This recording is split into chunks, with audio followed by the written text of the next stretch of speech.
क्या आपने कभी किसी ऐसी आत्मा के बारे में सुना है जो मौत के बाद भी भटकती है? एक ऐसा प्रेत जो न चैन से जी सका न मर सका। आज की कहानी उसी मंझा की है जो सिर्फ नाम नहीं बल्कि खौफ का दूसरा रूप है। तो अगर आपके पास हिम्मत है तो चलिए डर की इस दुनिया में कदम रखते हैं। चिपलून गांव की रातें शांत और सुनसान हुआ करती थीं, लेकिन एक ऐसा खौफ था जो दिन में भी हर किसी की आंखों में दिखाई देता था। हर आदमी औरत को मंझा की कहानी याद थी।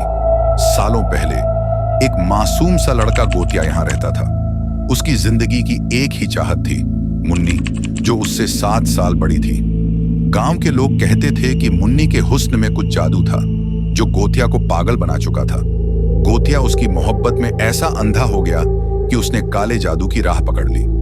एक रात जब आसमान में बादल गरज रहे थे और चारों ओर सन्नाटा पसरा हुआ था, गोतिया ने मुन्नी को पाने के लिए एक तांत्रिक विधि का सहारा लिया।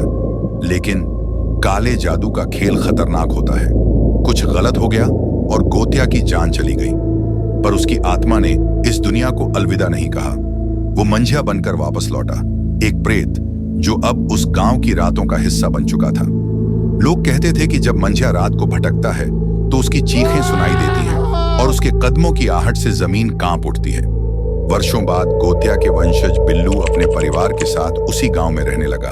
उसे मंझा की कहानियां सिर्फ बुजुर्गों की दंत कथाएं लगती थीं, लेकिन एक रात कुछ अजीब घटित हुआ।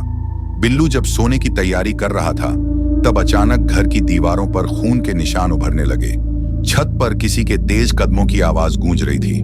बिल्लू ने डरते हुए अपने पिता से पूछा, "ये मंझा कौन है?" उसके पिता ने कांपती आवाज में कहा, "वो हमारे गोत्र का एक भूत है जो मुक्ति की तलाश में भटक रहा है।" अगले दिन बिल्लू ने अपने घर के आंगन में एक औरत की परछाई देखी।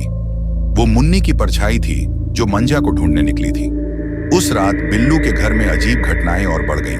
मंझा की आत्मा बार बार मुन्नी की तलाश में चीखने लगी। बिल्लू ने अपने घर के पुराने दस्तावेजों में छिपे उस रहस्य को जानने की कोशिश की। दस्तावेजों से उसे पता चला कि मंझिया की मुक्ति का रास्ता मुन्नी से होकर गुजरता था, लेकिन मुन्नी कभी उससे मिलने नहीं आई और इसी कारण मंझिया आज भी भटक रहा था। बिल्लू अब समझ चुका था कि मंझिया को रोकने का एक ही तरीका है, उसकी आत्मा को शांति दिलाना। लेकिन सवाल यह था, क्या वो मंझिया का सामना कर पाएगा? क्या वह अपने परिवार को इस श्राप से बचा पाएगा, या मंझिया का खौफ हमेशा के लिए उनके सिर पर मंडराता रहेगा? तो दोस्तों, ये थी मंझिया की कहानी। एक ऐसा भूत जो कभी अपनी मोहब्बत के लिए जिंदा था और आज उसकी ही तलाश में मौत के बाद भी भटक रहा है। अगर आपको ये कहानी पसंद आई हो तो लाइक करें, शेयर करें और हमारे चैनल को सब्सक्राइब करना न भूलें। अगली बार हम फिर से मिलेंगे एक और खौफनाक कहानी के साथ। तब तक सावधान रहें, क्योंकि मंझिया आज भी भटक रहा है।